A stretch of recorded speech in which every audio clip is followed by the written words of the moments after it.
8 hours ago, San Miesa Institute received a distress call from one of their compounds. Alpha, we've entered the facility, starting our search. Looks like they found something in the ice. Dr. Chloe?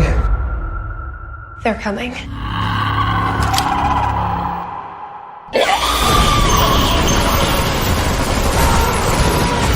What is this thing? The longer we stay here, the more dangerous it is for you. Incoming!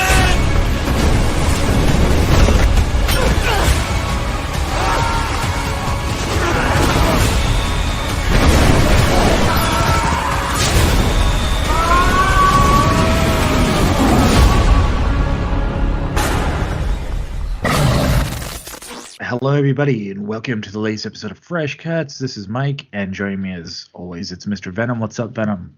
Greetings and salutations. Christmas shoppers. I'm going to go with Christmas shoppers again because I have nothing to go with this movie. So, yeah, it's still Christmas. We're still shopping. And, folks, if anyone's interested, I am multitasking tonight. I am wrapping gifts while I get to talk about tonight's movie. So, yeah, this is going to be an interesting episode. So are you well, assuming you guys put up a Christmas tree, are you put gifts under the tree as they come in? As I wrap them. I don't wrap them as soon as they. I'm the kind of person that waits until like a bulk of them are here.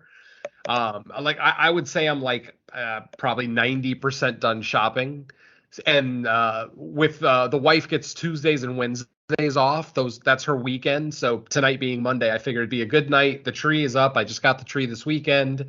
And, it's the last night before her weekend, so I figure, fuck it. It'll make the tree look better, too. Christmas tree without gifts underneath looks terrible, so, yeah. Yeah, it doesn't look right. All right, joining us as always as well, it's Don and Ellie. What's up, Don? Yeah, what's going on, guys?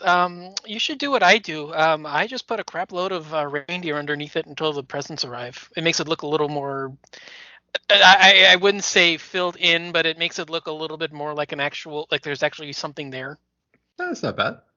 That's what we do. We usually take because my mom collects reindeer. So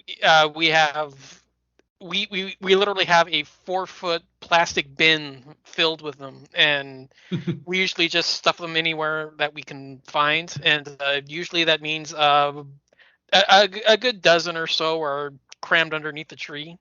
So until we actually get the presents in, that's usually how we go about it. Is we usually just we have the leftover reindeers just underneath the tree. There's like a few scattered throughout the house, but the rest are just thrown underneath the tree until the presents arrive. Yeah, the only thing I have an abundance of here that I could do that with would be Jason Voorhees and Venom figures, which I don't know how Christmassy Jason and Venom really are. So, though it would look cool as hell, regardless. Well, I mean, there's never hike in the snow, so it's somewhat Christmassy. There you go. I mean, I don't know how many Ghost Jason figures you have, but it's better than nothing. Man, if Vincent DeSanti, I mean, I don't think he'd be able to get the license to release a Jason Voorhees figure from his movie, but if he could, that would be great. Maybe somebody on Etsy could make it or whatever, something unofficial. Yeah. So all our stuff is still in like all the boxes they arrived in. We'll probably start trying to wrap some stuff because we made the mistake of waiting till like either Christmas Eve or Christmas Eve to like try to wrap everything, and you just get exhausted. Yeah, plus you don't get to enjoy the fully, packed tree for too long, just for one morning before all the kids tear their packages open. Yeah. I like seeing the gifts under there for a couple of weeks. Yeah. Especially,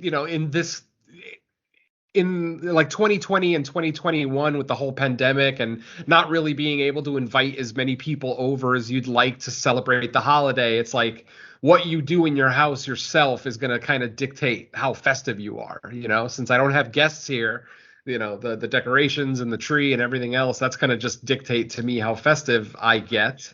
And so I just like to do it. And I like to do it earlier, but this year, I mean, this is late for me. It's already the 13th. The tree just went up this past weekend, which is the 12th, would have been the 12th. And that's like a week later than usual for me.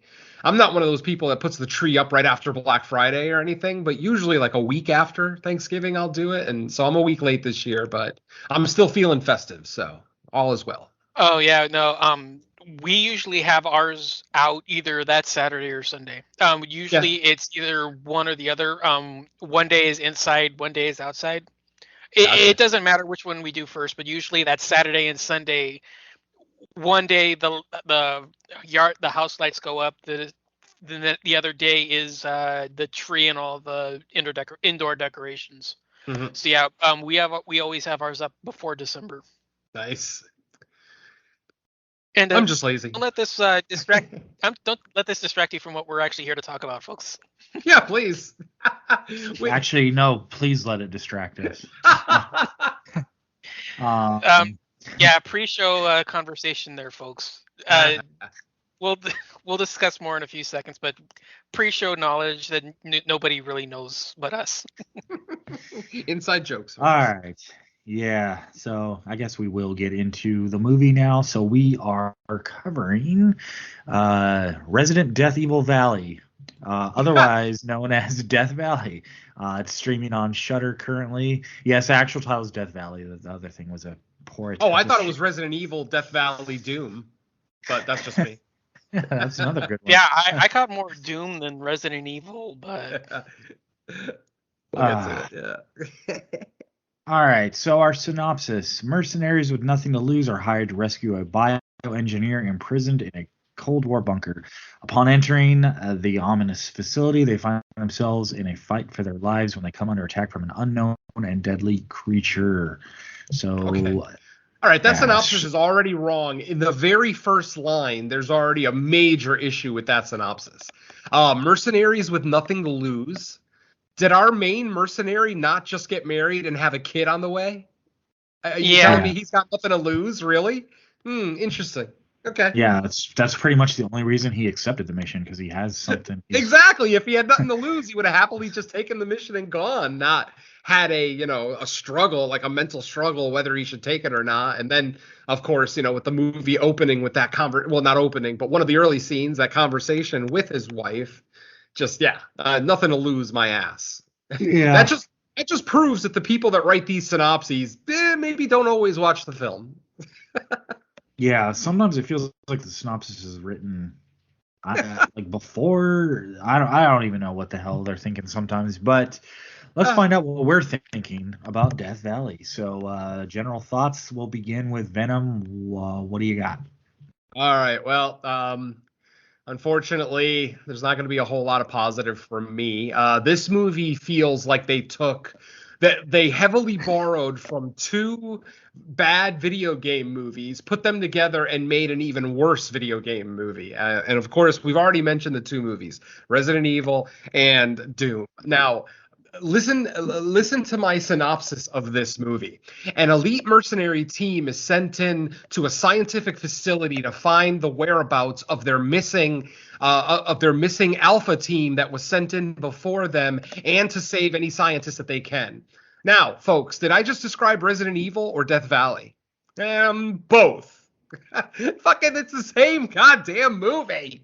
Now, mind you, people who've never played Resident Evil or never maybe really watched many of the Resident Evil movies obviously aren't going to see that, and it's going to be fairly original to them. But yeah, this entire movie, between the military setting, even the look of the creature, and by the way, that is going to be the most positive thing I have to say about the movie. I do love this creature design, but the creature design borrows heavily once again from both games. It looks like it's a combination of a licker, because if you remember, the lickers from Resident Evil don't have eyes. They only see, they use sonar, like, they see through hearing.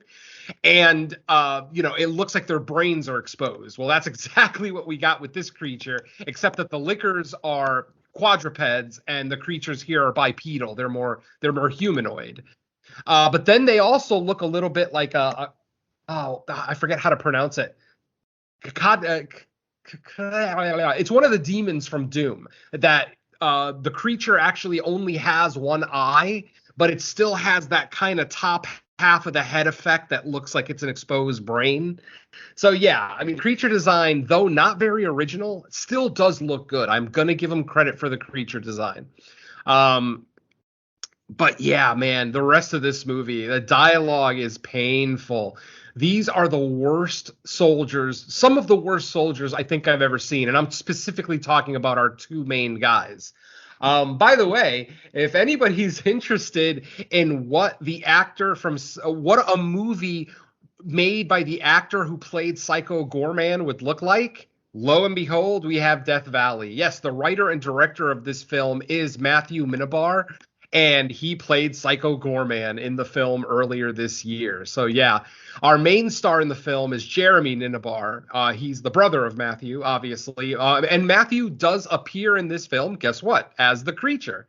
So yeah, we've got some connections to Psycho Gorman, but not in the ways that I want it to connect. Whereas Psycho Gorman, even though Psycho Gorman isn't a movie that I praised when we reviewed it, I still did enjoy a lot of it. I thought a lot of it was really cool, and I could see why it was getting the praise that it was receiving. You know, it's not like I couldn't understand why people loved it so much. I completely understand why people love it so much, but it just, you know, aspects of it didn't work for me. Anyway, back to Death Valley. As I'm watching this movie, it just, like I said, it borrows so much from other movies that it's hard to kind of really take this too seriously. The dialogue, as I've already mentioned, poorly written and poorly delivered. Like, other than our main star in this one, Jeremy Ninabar, I don't think anybody was really exceptional with their performance here. You know, they were all acceptable. I'm not going to say that they were necessarily the worst actors I've ever seen. Not at all. This movie definitely felt like a sci-fi original to me. It had that sci-fi television glossiness to it, but definitely didn't look like a Hollywood horror film, something that we would have sat through in a theater. The movie is set in a jungle setting, but the cinematography is really nothing really to talk about. The score is okay, but the score comes off as almost too epic, you know, like a big epic military score. The score was basically too big for this movie's britches, if you will. So I'm not going to say it was bad. It just didn't really fit in a lot of places. Like I said, the decision making, you know, the stupidity of our two soldiers, and these guys are supposed to be trained mercenaries. I assume they're trained in some way, shape, or form. You almost get the impression that they actually are like U.S. military at first, but then when you look at the uniforms, you see there's no insignias, there's no designation with any country or organization, even though they do definitively have like a uniform on, like a very military style uniform. So, you know, you assume most mercenaries are at least moderately well trained, given some kind of like I don't know, like emergency assessment skills, like, you know, decision making, problem solving, stuff like that. And these two, yeah, our two main guys, James and Marshall, yeah, I'm sorry, they're just not very bright. It's a damn near a shock to me that they even got as far into the movie as they did. Obviously spoiler free right now, so I'm not going to reveal any fates, but yeah, the fact that, you know, they even survived the first 10 minutes of the movie is a shock to me with the stupidity that they were displaying. But let's get to the positives, and obviously it's going to be the creature. Really cool creature design. One thing that I really respect that this movie does that a lot of creature features don't do is that they didn't give us that slow reveal of the monster. Like, you know, maybe in the cold open, you'll see like a claw maybe, or a foot, or you might see it from behind. No, this movie is literally bam, creature. There it is in all its glory. Like there's no, you know, there's no build up. There's no nothing. I respect that because sometimes the build up to the reveal of a monster or a creature just, it doesn't feel like it fits. You know, and this one, they could have actually done a little bit something because the eventual reveal would have been fairly impressive looking, but they subverted all of that, and I give them kudos for that. I have no major issues with the pacing of the film. I mean, we start right into the action, right from the cold open. You know, we already see three people running away from some unforced, you know, unseen, you know, entity that's kind of chasing them down a hallway. But So like I said, lots of action. Pacing is okay. Like, I won't necessarily say I was bored during any of the film, but I will say that I was rolling my eyes a lot, especially during the military scenes. There's a big military gunfight outside the facility before they actually get in. That's just, oh god, it's just one of those ones that looks like it was shot on a weekend, on a very low budget. I have no idea what the budget for this film is. This is a Shudder original, though. This isn't just a Shudder exclusive. They actually do have a hand in the production of this film, which disappoints me a little bit, honestly. I would expect a little bit more out of Shudder at this point, but let me just cut this short and just say, yeah, I just had a lot of problems with this movie. Aside from the creature effects, I did not have a great time with this one. I hated the story. I hated how confusing all the reveals were. After watching the movie, I'm still not 100% sure who this woman is. Like, I must have missed a key line of dialogue somewhere. And once we get to the spoiler section, hopefully Mike or Don can kind of fill me in on what I missed. But yeah, like, I watched that scene where they give us the big reveal, and I'm just like, what?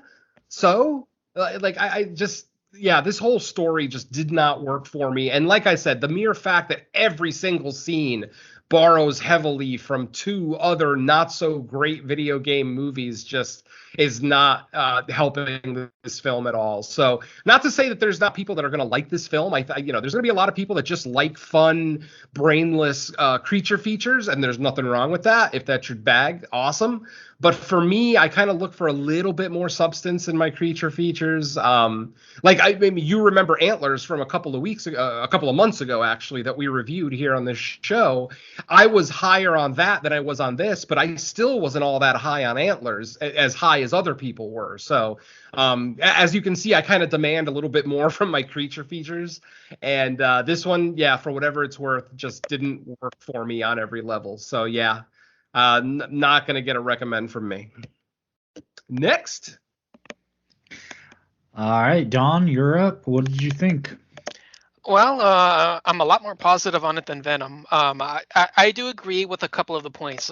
His issues with it, with a lot of the decision-making skills and a lot of the tactical military advantages that they're supposed to have. I do agree that's one of my major failings with it, but as for a lot of his issues, I don't have them. I'm not concerned with it not being original. I'm not concerned with it borrowing heavily from video games that I'm not that fond of. It doesn't bother me. I was a lot more into it. A lot of the action scenes are a lot more fun. A lot of that stuff is what I'm into it for. So I do enjoy the opening firefights in the forest. I do like a lot of the gun battles inside the facility. That was a lot more my speed and what I was into. As for the rest of the film, I found the setup intriguing, not necessarily great, but intriguing. I was into it. The necessity to have so many reveals, I'm still torn on that, because on the one hand, I do agree there's too many in there, and it just feels way too drawn out, way too confusing, and a lot of them don't make sense, as if they were trying to expand this into a bigger story than what we're originally getting here. Something like they're setting up for sequels or prequels or something like that. Like they were setting this up to be something that's not going to be the only entry in this franchise. I don't know if we necessarily needed that. Maybe if there was hints of it more than anything, and I'm trying to dance around it just so that way we're keeping it spoiler free. In the other hand, I do like a lot of the fact that I was actually kind of caught off guard by some of the reveals. I didn't see them coming. So the fact that it was actually something that I didn't necessarily plot out in advance and figure, okay, I know where this is going, or I know what, like what's going to happen next. To me, I do like that aspect of it, but at the same time, a lot of the reveals don't necessarily make any sense, or they come off as just building a grander story than what's necessarily supposed to be in this kind of a film. But in the end, I still had fun with it. The creature is fantastic. He's, definitely the best part. It being the same guy that played PG in the film. It's a practical costume, so that's a plus in my book. it's not necessarily the goriest for what I would have wanted or expected. So maybe that's a little bit of another drawback. But in the end, I'm not going to say it's the best. I'm not going to go around saying it's like, the second coming of any, it's not like the second coming of Pumpkinhead, which is a, similar film about a creature that just stalks people and kills them. But I had enough fun with it that I didn't hate myself after, but I do see a lot of the flaws where Venom is. I'm just not as they're just not detrimental to me as they are to him, I guess is what I'm trying to say. So yeah, at the risk of saying anything more incriminating, I'll just leave it at that. All right. So, yeah, for me, it just felt like this movie was a generic version of other movies we've seen before. I don't think it necessarily makes it a bad movie on that, scale alone. I don't know. I just didn't find the movie very interesting. I think Venom kind of said it right when he was like, it's almost like a sci-fi network or like Asylum version of other movies we've seen. I didn't find the characters terribly interesting. I thought the creature design was kind of cool, but then again, it reminded me of the liquor or whatever from Resident Evil. So that's probably why I liked it so much. Exactly. Because I've seen it in another movie, like almost exact. Yes, it was missing a couple of the features.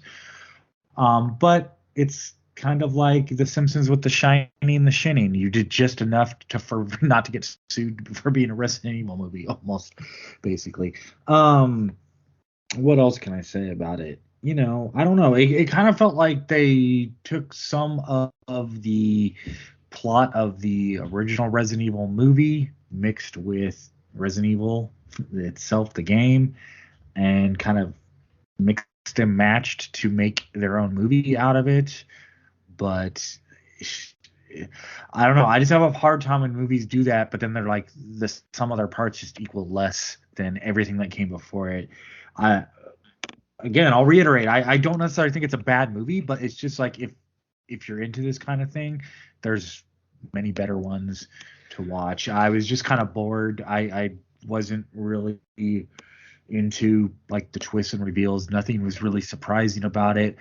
I don't know if I did I find anything confusing or not 100% sure. Maybe towards the end there was like a reveal. Maybe it was the last reveal. I don't know. We'll have to get into that in spoilers, but I don't know. It just felt like a very average movie. I think it will have its audiences. It tends to be on the action horror side of things. Some people are into that. Action horror is really not one of my personal favorites. There are ones out there that exist that I like. I mean, Aliens is probably the most famous one for tilting on the action side. But and also one that now that you say it, that actually does have kind of a similar premise to this, even now that you say it. Yeah. I didn't even catch it. I mean, yeah, the reasoning why they're there is a little different, but almost kind of the same thing now that you say that. I didn't even catch that. True. But what else can I say? Nothing really. I mean, it's 90 minutes, so at least it doesn't, stick around way too long. But yeah, I just think it's an average film. It's nothing you got to run out and see. It's not going to. Well, I can't say it's not going to be on anybody's list, but it's not going to be anywhere close to my top 10 probably. It'll be closer. But It'll be closer to the higher end of mine, but it's not like I'm going to say it's like my 10 worst of the year. Yeah, there you go. That's true. Yeah, like I said, I wouldn't go as far to say it a bad movie, but there's just nothing about it that really grabs me to say, like, to recommend to other people, oh, you got to go watch this. And that's kind of like the most disappointing thing, because I feel like Shudder, they're kind of, I don't know really know how to explain it, but it feels like, maybe they're better than this. Like this should be Netflix rather than Shudder. I feel like they used to be, and maybe it's just part of the growing pains of like, with it, if we're getting more subscribers, we feel like we have to ramp up the amount of content, and maybe there's just not always like the good festival stuff that they can get rights to soon enough. So we have to fill our streaming platform with something new, and it's movies like this that end up getting the call because it's like, well, we can't get the stuff we really want to. Whereas like I remember when I first subscribed to Shudder, it felt like they were much better at like grabbing festival stuff, and maybe it's just the growth where bigger platforms or bigger distributions are snatching those up, and Shudder is having to settle for, what's left. But you're also not. I was going to say, you're also not distinguishing between Shudder originals and Shudder exclusives. Like you're talking about movies that they picked up at like festivals. Those are not Shudder originals. Shudder didn't have anything to do with the production of that film. This is a Shudder production, this film. This is an actual Shudder original. There is Shudder money involved in the production of this movie. So yeah, we have to, because I'm right there with you. I think Shudder is a great distributor. I think that they pick up a lot of really cool indie horror films and put them out there. I honestly don't remember what the last Shudder actual production that we reviewed on this show was, if we gave it a positive review or not. But yeah, this one, it's a little disappointing, especially considering Shudder is kind of the source for horror for many of us. The fact that this is what they kind of gave us, on top of the fact that this kind of feels like their answer to the recent Resident Evil movie that just came out as well, which is like, that's kind of like the Asylum type shit. Like, don't turn into the Asylum. The Asylum's got their thing, and that's cool for them. But Shudder should not be using that formula in any way, shape, or form. The reason Shudder is great is because they pick up so many original and different kinds of films. And this film is literally, I mean, Mike, you said it. It feels like it's the Asylum's version of Welcome to Raccoon City, and that's unfortunate. And it's funny, too, because it seems like we ran the gambit on this review. It seems like Don likes the movie, Mike's indifferent, and I do not like it. I will be the one to say it's a bad movie. I'm going to say it's a bad movie. I don't care that it looks slick. I don't care that it's shot somewhat professionally, because the entire movie's shot on handheld cameras, which I'm not a big fan of. It just screams independent. And sometimes big production films will do that purposely to have their film look like it's an indie.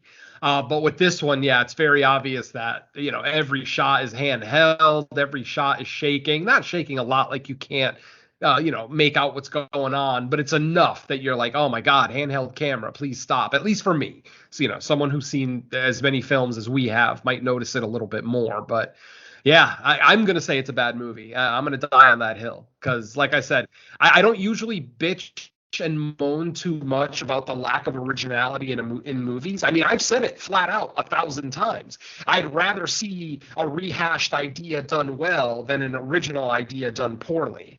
And to me, this is a rehashed idea done poorly, which is the worst of all possibilities.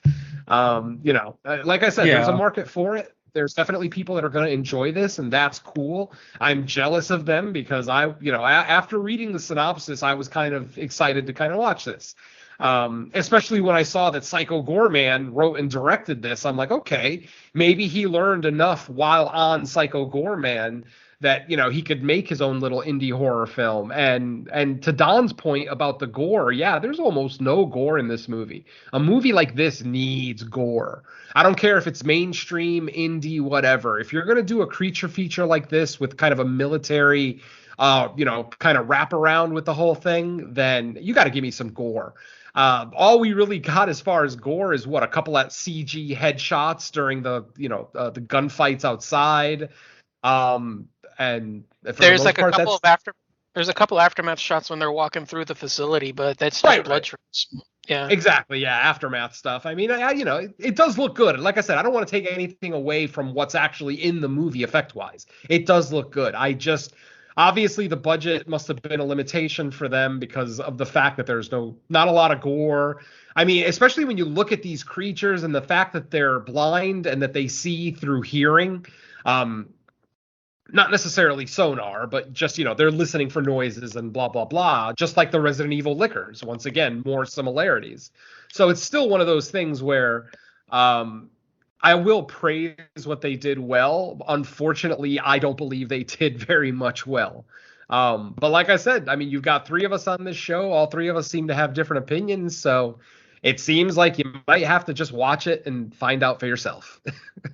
Yeah, and I think for me it's like I just find movies like this more generic than anything. It's like you can give or take it. It's like I it wasn't like when it was over I was like angry like oh my god this movie sucked, but it was just like I was very just indifferent, like okay it's just another thing that I saw that I'm not going to remember in a month from now, like and I was kind of disappointed too because I didn't really read any full-on reviews of it beforehand, but I did see some like posts on social media of people like, "Oh, this is the movie that Resident Evil Raccoon City was trying to be." I was like, "Okay."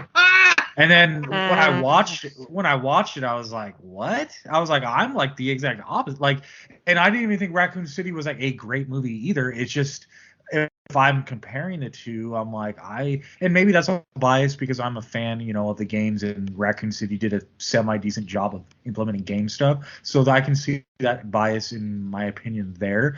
But side by side, I would still, I think even without that aspect, I would take Raccoon City over this for, I don't need to bullet point all the reasons, but I just think it's a better movie than this. So I was a little thrown off afterwards, remembering those few posts saying that. So I was like, But yeah, I think for me, and especially because it's Shudder, like if this would have been on Netflix, I would have half expected it. But Shudder, it's like they tend to be a good platform, for horror fans, by horror fans, that they usually have the pulse of what the horror community wants. And I know we're a diverse group. We're not, even though we're all horror fans, we don't all love the same things. But to put out something just kind of like flat and generic, when like I think they've generally done a good job with Creepshow. Like there's obviously better episodes and worse, or lesser episodes, but I feel like they got the feel of what horror fans want in that production. At least it feels like a Creepshow show.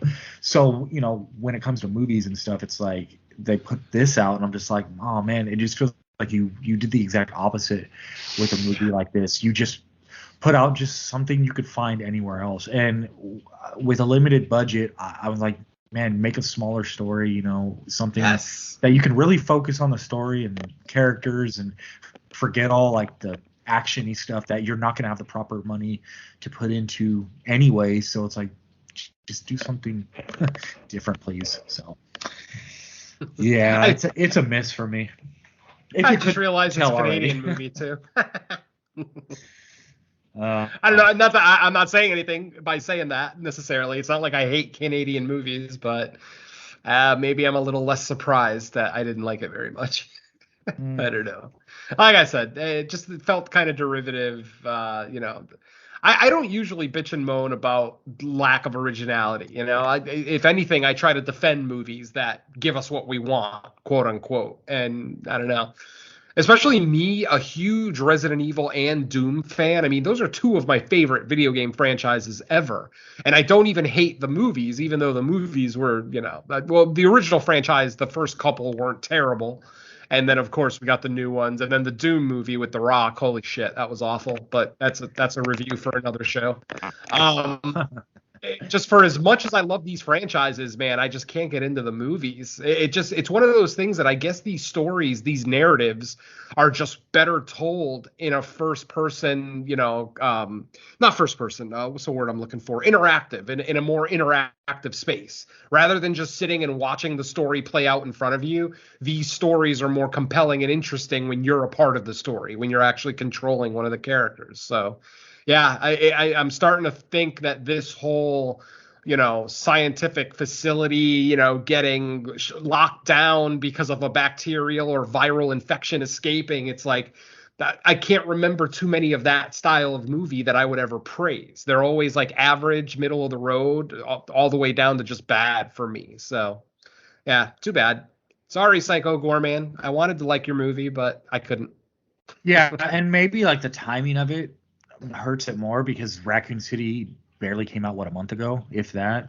So the fact that something so similar, because you could look at this movie and think like, okay, they just had to do just enough to like make it not Resident Evil, but it still feels like, you know what I'm saying, like.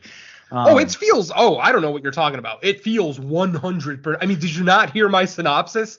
No. Exactly. I didn't mean it doesn't feel. I meant like they have to do enough. Which is okay. Let's make sure that no character names are too similar. We don't call any villains anything. That's just so but that you don't other get than that, sued. exactly. No, that's what I meant. Exactly. Exactly. That was my point. It was like do just enough not to get sued for being okay. Well, Resident then Evil. that's valid. Yeah. I mean, they even called the teams Alpha and Bravo team, which I know is kind of a standard military designation, but just again, it's just too similar with the stars Alpha and Bravo teams in the original Resident Evil games.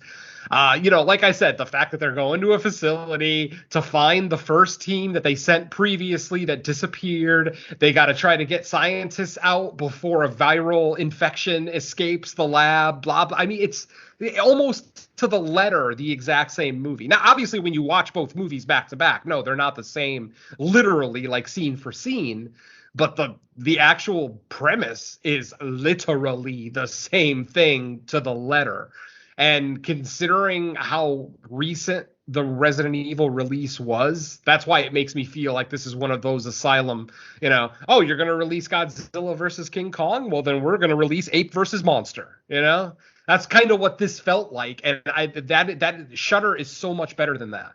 I really hope this doesn't turn into a kind of a trend where Shudder starts doing like B-movie versions of big theatrical horror things that come out, because goddamn, like I said, the Asylum has its niche, and I like a lot of Asylum movies. Don't get me wrong. It sounds like I'm being negative about the Asylum. No, what they do is their thing, and it shouldn't be anybody else's thing,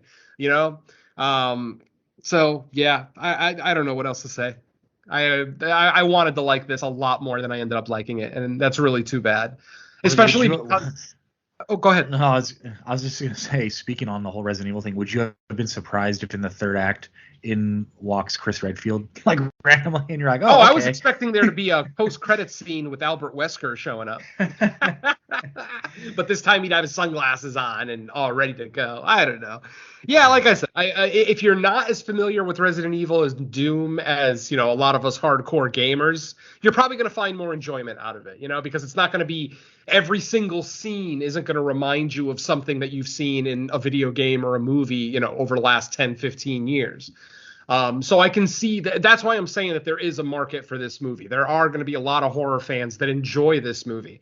Now, as far as the statement that you made earlier, Mike, that this is the movie Welcome to Raccoon City wished it was, I want to meet that person so I can slap them in the mouth personally, because that's got to be one of the most ridiculous statements I've ever heard. It's fine if you hate Resident Evil. It really is. But if you're going to look me in the face and tell me that this movie is better than Welcome to Raccoon City, I don't give a shit about your movie opinion. And we're probably not friends after that. So, yeah. What are you going to do? Oh, man. So what do you say? Get into the very thin storyline that we have here? Sure, man. Let's do it. All right, so this is your final spoiler warning, folks. If you do plan on watching Death Valley after everything that we've said, go ahead and stop listening now and come back after you watch the film. But as I mentioned earlier, our film does open with a cold open, goes right into the action. We see three just people inside of a facility running away from some unseen force, two men and a woman. We'll find out who at least two of those three people are later in the film. What we end up seeing is they're trying to run out of a facility that is in the middle of a lockdown. It's about to get locked down. It's literally like 10, 20, 30 seconds away from a full shutdown. And one of the guy that's leading the group of people running, once he gets past the threshold of the door that kind of closes when it goes to lockdown, he turns around and he shoots the other male character. At this point, we think he's dead because, they shot him and he falls down, blah, blah, blah. Then he turns around and he points the gun at the woman, the only woman that's in this group. It looks like he's about to shoot her also, shoot to kill, but he ends up just shooting her in the leg, which then traps her in the facility. Once he shoots her in the leg, she tries to get up and run towards the closing door, but of course doesn't make it. She ends up being trapped in the facility. Then what we see is another shuttered door closing at the other end of the hall that these two are standing in. Once the female notices that, she starts running towards the other door. Mind you, she's been shot in the leg, so of course she's kind of limping briskly, if you will, towards the other end of the hall where the other door is closing.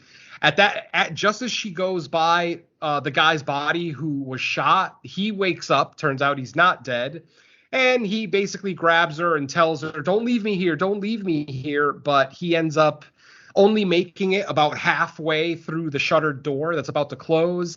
And then we hear a creature grab him from the other side of the door. We don't see anything. We don't see blood. Some great sound effects. I will say we get some good sound design here of the creature kind of tearing into flesh and breaking bones, stuff like that. And then the door closes completely after the creature pulls the guy, back towards the other side of the door. The door closes, and the woman, as I said, is left alone in the facility. At this point, she makes a video, almost like a distress call type thing. She basically saying who she is, that she's one of the doctors in the facility, that something happened in the facility, and that everyone is dead, and she's the only survivor, and that if they want Adam, that they have to come and save her. That's all she says. If you want to save Adam, you have to come and get me out of this facility. Very cryptic. Obviously, we'll get the explanation later. And then at this point, we get our title card. That's the end of our cold open, and we are introduced to our military folks. We see that there is a team going in. There's two teams going in, as I mentioned, an Alpha team and a Bravo team. The Alpha team goes in first. They have a specific plan of going in one part of the facility, sweeping the facility, making sure that all enemies are dispatched and all information and data, anything that they want to save from the laboratory is taken with them, while Bravo team comes later, a little bit later, same mission, but just later in the mission, and they go in through a different exit. Now, a different entrance to the facility. The thing that I don't understand is, why would they only send, what did they send, like a total of 4 or 5 people between the two teams? Like Bravo team is literally 4 people, and then Alpha team is like 3 people maybe, so like 6 or 7. They literally send in a mercenary force of 6 or 7 to deal with a local militia whose numbers they have no idea about. They assume it's a local militia, so they're going to be untrained, blah, blah, blah. But of course, once they get to the facility and have a firefight, they realize these are trained mercenaries. These are like Russian mercenaries that are, they look like they're more heavily armed than even our mercenaries that we're following in the film. So, like I said, we get a big gunfight. One of the Bravo team members gets killed. Another member of Bravo team gets shot in the neck, and they are unable to drag him out of the jungle. So he ends up getting captured by the local militia. Where do we go from here? At this point, the injured soldier, the one that's captured by the militia, this is where we get our first reveal, I guess you could say, of the film, that the militia, that these guys aren't actually bad guys. They're trying to stop whatever's trying to get out of the facility. So they're not actually trying to take over the facility or blah, blah, blah. Like we're told, actually, at one point in the movie, our only survivor, Dr. Chloe, basically tells us, that the military guys outside, they want to turn this into a weapon. They're trying to get in here, blah, blah, blah.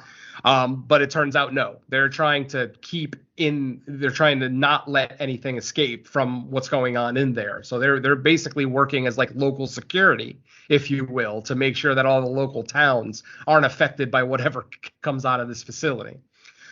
So then we're inside the facility. Mind you, folks, I know I'm skipping a lot with this one because it's just, we get a lot of gunfights. As Don mentioned earlier, we get a big gunfight outside. Then we get more gunfights inside the facility as well. So if you're a fan of guns, oh yeah, lots of bullets, sniper rifles, shotguns, everything. You get a nice variety of ammo in this one. Let's see. After all parties are now inside the facility, Because basically what's happening is the militia is actually more informed than the mercenaries are. The militia actually knows what's in there and what exactly it is they're trying to stop and who specifically they're trying to stop. But we'll get to that in a little bit. We get, some sequences here with the creature kind of attacking some military members. One of our Bravo team members, Marshall, ends up trying to hide, and this is another one of those brilliant decisions. He ends up hiding inside of a cooler in a morgue, where they keep the dead bodies cool before the funeral. Instead of getting into one of the empty coolers, he decides to get into a cooler that already has a body in it. And after everything that this guy has already seen up to this point in the film, it makes zero sense that he decided to do this. But yeah. And then, of course, we all know we're watching a horror movie, so the inevitable happens. The dead body that's in the cooler with him ends up reviving, coming back to life, and ends up biting him on the arm. They've kind of implied in the film that if you are infected, bitten, scratched, injured in any way, that once the virus gets into your system, it won't come out. Oh, and by the way, we haven't actually explained the virus itself, have we? Yeah, I was just about to say that because you're making it sound like a zombie infection, but it's not really. Yeah, it's definitely not a zombie infection. It seems they have different theories of what's actually happening, but the one thing that we know for sure is that 30 years ago, at some point at this facility, they dug something out of the ice. They don't really tell us specifically what, if it's a creature, if it's just maybe some biomaterial, maybe like some cells or whatever. But basically, in the infinite wisdom of these scientists that discover this thing frozen in the ice, they actually try to meld it with human DNA. Like they're trying to crossbreed humans with whatever the fuck it is they found in the ice. And of course, that's where we get our creatures from. So this is where we find out that the creatures that we're seeing in the facility are former humans. They are not like, lifelong creatures that were frozen in the ice. These are all different people, Bravo team members maybe that were infected earlier.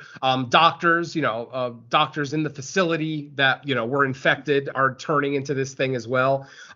We don't get an aliens situation where, there's like a dozen of them at a time. For the most part, actually, totally. We only really see one at a time. It may be the last one alive. Like, again, no one's really ultra informed on, how many of these things there are. That she mentions that there's 22 people that were originally stationed at the facility and that she's the only survivor. So potentially there's 21 of these things running around, but we never actually see any kind of like horde scene or a hive or anything like that. Like I said, we see one at a time for the most part. So. All right, and then we get another reveal. God damn it. This time we get a reveal of Dr. Chloe herself. And as it turns out, Dr. Chloe, as many of you probably would have guessed by now, is not a doctor. She actually was a prisoner in this facility and that she's been here her entire life. She said, I've been here for 30 years and I had no desire to spend the rest of my life in here. So she actually sabotaged the facility.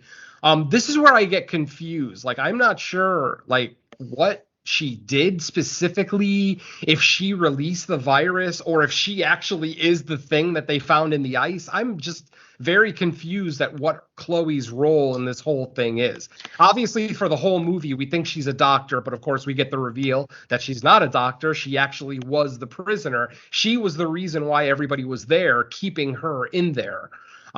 So, either the infection lives in her or potentially in her unborn child, which, yes, we also get the reveal in the scene that she is with child, and that she's just as far along as our main military. What's his name? James. James's wife is 12 weeks pregnant, and it turns out that Chloe is also right around 12 weeks pregnant as well. So, there's a little bit of a mild connection there. But like I said, once we get the reveal that Chloe is actually the catalyst for all of this that's been going on, Obviously everybody kind of disassociates themselves with her. She suddenly becomes the antagonist of the film. And then we finally get a scene with one of the creatures and her in the same room. And they actually have they still have some kind of relationship because it doesn't attack her. The creature doesn't attack her. It actually attacks the other guy, one of the other soldiers, Marshall. But when James threatens to shoot Dr. Chloe, or I guess we can just call her Chloe at this point. When James threatens to shoot Chloe, the monster actually lets go of Marshall and actually starts to step away. So these are highly intelligent organisms. They can even mimic speech. At one point, one of the mercenaries says, "God help." And the creature looks at him and says, "God help," in his own little creature voice. Obviously, it's not quite that clear, but it's gargled. You can tell that he's mimicking the mercenary. So there's obviously still a level of intelligence here with these creatures, but maybe not as much as they need apparently, because at this point we continue our escape. Chloe is able to get away from the mercenaries on her own. James and Marshall are still in the facility. Marshall, as I've said, has been bitten, but has not really said anything to anybody. Not in a malicious way where he's trying to hide it. It's just that he's trying to help, his buddy and any other survivors get out of this facility, so that he can then just go and sacrifice himself because he knows he's about to turn. We do get a scene in the film where the love interest of Marshall gets attacked by a creature. We don't see the attack. We just see that she's sitting in a room. She's barely breathing. Her eyes are open, but you can see like the veins in her face turning blue, like a deep blue, like, that effect that we're all used to. And what happens is Marshall asks Dr. Chloe to help her, and Chloe says, "Well, I can't help her. There's nothing that can be done. There's no cure."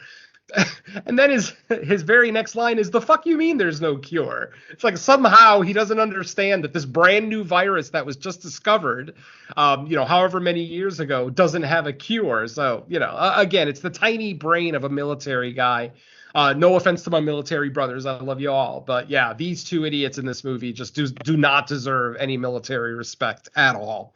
So yeah, after Marshall leaves Dr. Chloe with his pseudo love interest, I guess they're technically exes, but there's obviously still something there.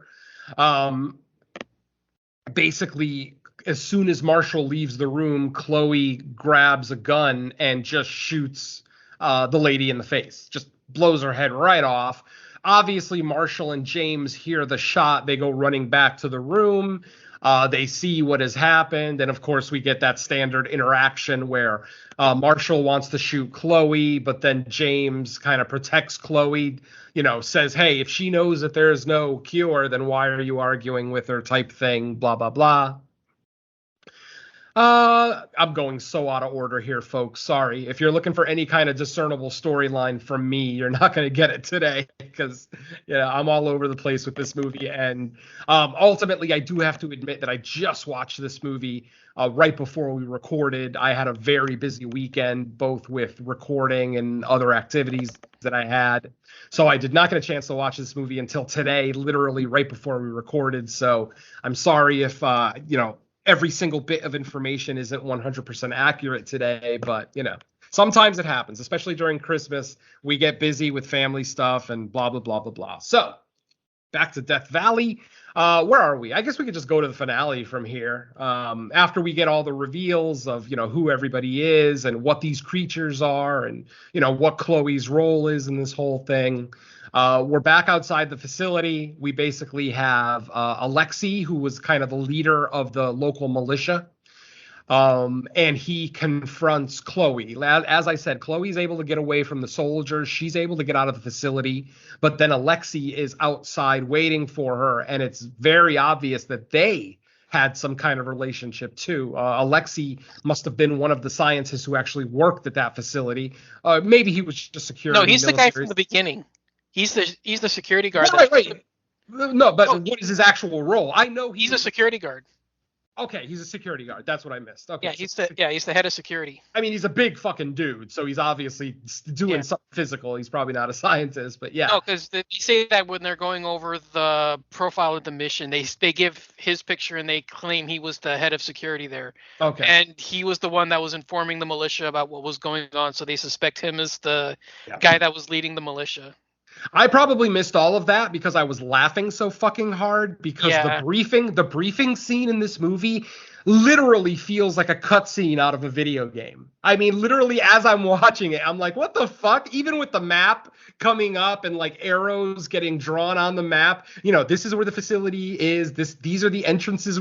I was laughing that entire scene. So yeah. If there was any vital information, I completely missed it. Again, sorry, folks. Yeah, no, that's what they were saying. He was the head of security at the facility, and they suspect he was the one that was informing the militia. Cool. All right. So there you go. So like I said, as Chloe is escaping the facility, Alexei is out there waiting for her. They have a little bit of an interaction, and then they start kind of fighting. She stabs Alexei in the midsection. Alexei, being the big buff badass that he is, pulls the knife out of himself and stabs Chloe in the midsection. And then she actually falls. And Alexei walks away. Now, I'm not sure if Alexei thought she was dead or if he just wants her to suffer, because don't forget, he shot her in the leg at the beginning of the movie because he wanted her to stay in the facility. And now outside the facility, he stabs her once in the belly and he just kind of walks away, almost like he walks away satisfied. Like I don't think we even see Alexei again in the film. After that, she's lying on the ground, with the knife in her. And then a few minutes after that, James and Marshall make their way out of the same hatch that Chloe came out of. They see that Chloe's laying on the ground with a knife in her midsection, and they also assume that she's dead, that she's been killed by someone. They think that they're safe, that they're out of the facility and ready to go. Unfortunately, Chloe does wake up and does the exact same thing Alexei does, pulls the knife out of her own wound, and then stabs Marshall, getting him down to the ground. At this point, we have a back and forth where suddenly Chloe turns into fucking Chuck Norris. Like, how does this woman who lived her entire life in a scientific lab somehow able to beat up two, not one, two trained mercenaries? Yeah, suspension of disbelief, my ass. So, yeah. So here we are watching female Rambo beat up these two mercenaries. It looks like she's about to get the upper hand. She stabs James through the hand with her knife, and she's pushing down on it. Like, she's straddling him. She's on top of him. She brings the knife down. It goes through James's hand, and, she's trying to push it into his chest. But at that exact moment, Marshall grabs the rope that James wrapped around Chloe. At the beginning of this fight, James wraps a noose around Chloe's neck to try to, stop her. She doesn't actually escape the noose so much as she escapes the hold that James has on her. And then when she's on top of him with the knife trying to drive it into his chest, Marshall takes the other end of that rope, ties it around himself, realizing that he's been bitten and he can't escape. Like, he can't leave either. He has to stay there as well for the safety of the rest of the world. So, like I said, he ties the rope around himself, and then he jumps, basically, hurls himself back down the hatch that they just escaped from. Chloe ends up getting caught at the top of the hatch and ends up choking to death. The noose basically does its job. The body weight of Marshall pulling down on the rope is enough to finally dispatch of Chloe, and she is finally dead. And then we get one last little bit where James grabs a sat phone, one of those satellite phones that the military uses, and he earlier in the film, he gave Chloe instructions on what to do if she gets out of the facility with the sat phone. Hit this button or hit these buttons, and someone will come and rescue you. When James is outside of the facility after Marshall is dead, after Chloe is dead, and after Alexei is nowhere to be found, he grabs the sat phone. Of course, we all expect him to call, for a helicopter to come and pick him up. but instead he ends up calling his wife. And just as his wife answers the phone, unfortunately, he drops the phone and passes away. But about a minute later, we find out why he did that. Rather than calling for, an escape chopper, he calls his wife because he was also infected. And then that's the final scene of the film where we see another military team coming towards James' dead body. And then his eyes open up and they have that same glossed over look that all the other people had when they were first infected. And the movie goes to black. So I don't know. Are they setting up a sequel? Who knows? Maybe. But that my friends, is Death Valley 2021. Oh man. I'm watching it right now as we're talking about it. And like I said, as I mentioned earlier, it is a good looking film. It looks like a Hollywood, theatrical production. It's somewhat well made. I'm not going to say well made because, like I said, I hate handheld cameras, especially when an entire film is shot on handheld cameras like this one is. And I'm actually watching the scene where the monster kills the one Russian guy that was keeping Marshall hostage.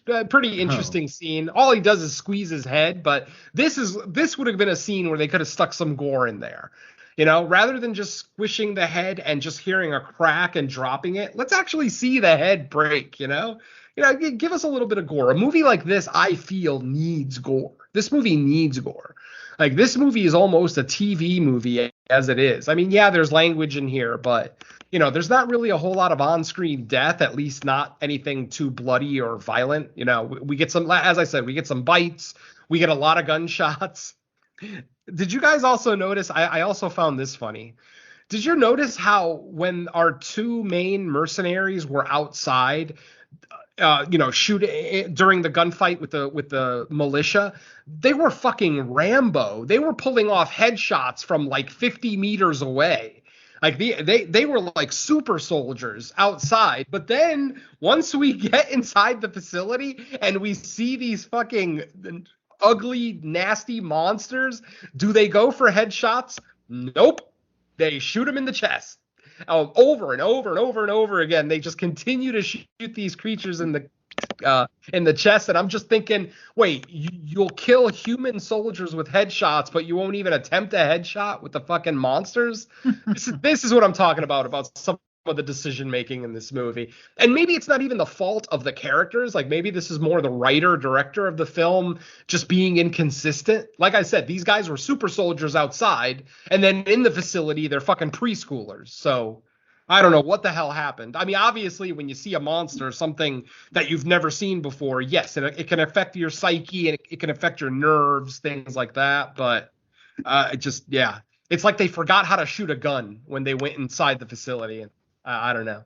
That's the kind of shit I notice. I know most people won't notice that kind of stuff, but yeah, I'm kind of like that. So there you go, folks. Death Valley doesn't get a recommendation from me. It seems like it gets a mild one from Mike, and it seems like it gets a slightly stronger one from Don. Gentlemen, anything else you want to add? I mean, I wouldn't even give it a mild recommendation. I would just say it's kind of there. I mean, yeah, I would go with a mild recommendation. Okay, there we go. Yeah, I mean, I think this type of movie, there is an audience for it, and there's going to be people that like it more than me, obviously. I think Don is one of them. Mm-hmm. And it's not like the worst thing out there, obviously. There's plenty worse that you can get than this. I just don't see it as something that I would tell people, oh, yeah, you got to go see this, especially at this point in the year when people are probably looking to fill in gaps or find like those last minute watches to possibly be on their list. This isn't one of those. So yeah, you can leave it for the future. Exactly. Yeah. Oh, well. All right. Well, with that said, I think we got one more episode this year, Monday the 20th. Yeah. So next week will be our final episode, but I believe there's no theatrical release coming, right? So we're going to finish it out with a VOD. Yeah, not until Scream. All right. Well, we'll figure out what we're gonna do next. But let's find out where we can hear from everyone. So, Venom, what do you have out currently? Honestly, I don't have a lot new. In fact, I have very little new just because, again, it's December and I've got so many other responsibilities as well. I haven't been podcasting nearly as much as I did in October and November. About the only new thing that I have is I did a guest spot on Cinema Attack this past weekend. I participated in their Christmas commentary episode. And for that, we did 1983's Blood Beat, which, man, if anybody out there has seen Blood Beat, then you know the pain that I've gone through. If you've never seen Blood Beat, I'll just say this. It's a movie about a samurai ghost killing people in central Wisconsin. I think that's all you really need to know. Oh, and it's a Christmas movie too. And that was the other thing. Yeah. One person in the movie says Merry Christmas, so it makes it a Christmas movie. Because you don't even see a Christmas tree until over an hour into the film. Like, literally, the only thing that says it's Christmas is that one girl saying Merry Christmas to somebody. And it's like, oh, okay, so it must be a Christmas movie. I mean, there's like no snow on the ground. It's Christmas in Wisconsin. Really? It doesn't snow in Wisconsin? It seems like they had that thing with like Halloween where they shot the original Halloween in the middle of the summer in California. So it's hard to make it look like fall in Illinois. It seems like they kind of ran into the same thing here with this one. So yeah, Blood Beat. I would say, I'd say if you're interested in hearing me get tortured for an hour and a half, go ahead and check out that commentary. It's not an easy movie to find either, so I'm not sure where people are. If you don't already own it, Vinegar Syndrome did release a Blu-ray of it. So if you are one of the lucky or unlucky few, depending on what side of the fence you're on, that actually owns that Blu-ray, then you'll be able to listen to Cinema Attack's commentary. And like I said, if you want to hear me just die inside for 90 minutes, then yeah, this is your opportunity, my friends. And that's pretty much it I got new, Mike. I mean, everything else is just the episodes that we've been talking about for the last couple of weeks. Creature Comforts, episode 3. Underwater Kaiju from Outer Space, episode 23 or 24? I forget where we are at that point. Yeah, I forget. It's Not Horror, okay. Cheech Chong is still our latest episode, and nothing new from In the Mic of Madness. So yeah, that's it from me, Mike. It's been slow, just the one guest spot. Nah, it's the holidays. We all deserve to take it a little slower. But Dawn, what do you got?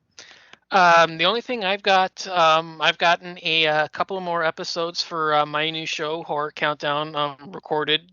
Nothing's been edited, nothing's been fixed or anything, but I have all of the episodes for January recorded. So basically, I think once we finish the next week's show, it's going to be into the editing room and getting everything accomplished with my mediocre to below average editing skills. I'm right there with you, buddy. Yeah.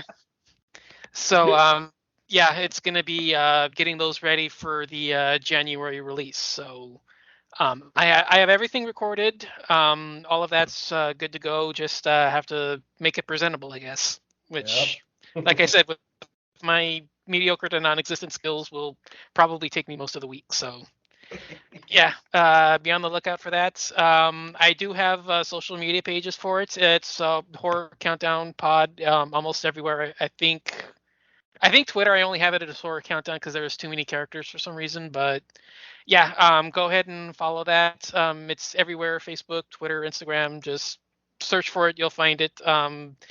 Announcements are going to be coming soon as to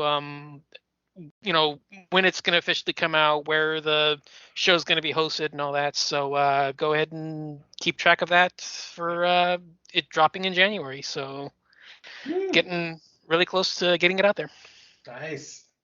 Cool. We're all looking forward to it and maybe participating eventually. You guys have open spots, so just let me know. Cool. All right. Well, as far as I know, yeah, nothing really new. I know I'm still going to be on an episode of 12 Nights of Chasemas or Days of Chasemas or Movies of Chasemas. Okay, days. Yeah, so I'll be recording that probably in the upcoming week sometime. But trying to think, do I have other than that nothing scheduled other than normal shows? Our December episode of No More Room in Hell should be recording this Saturday. Yep. Yeah, as long as nothing knocks that off the schedule, that should be coming.